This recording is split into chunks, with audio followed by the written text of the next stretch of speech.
Jake Palmer at Remax here. It is early April, and we're seeing the very first signs of the spring freshet. Want to know how I can tell? Right over there. Right over there. You see it? That great big rock. It's about this high. Great big rock. Right over there. Of course you can't see it. It's completely submerged.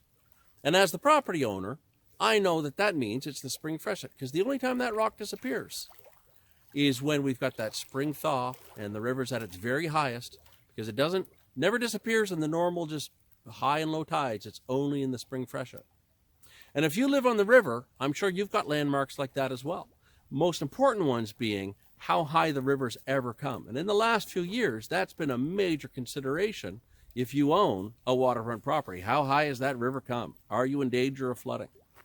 It's also really important to people who are considering buying waterfront properties. And so, if you own a waterfront property, and especially if you're considering selling your waterfront property, what I recommend you do is in the coming weeks, as the river rises, get pictures of the river at its very highest point. And don't just get a picture of your beautiful sandy beach at sunset. Get a picture of the highest point of the water with something that people can use as a reference point. So, see that big rock in the background over there? That's how high the river came for me a few years ago. And so I've got pictures of the river just touching those rocks in the background there.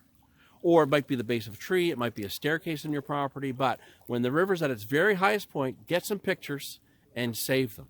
Because down the road, if a buyer's asking, how high did the river come in the freshet? You're not telling them.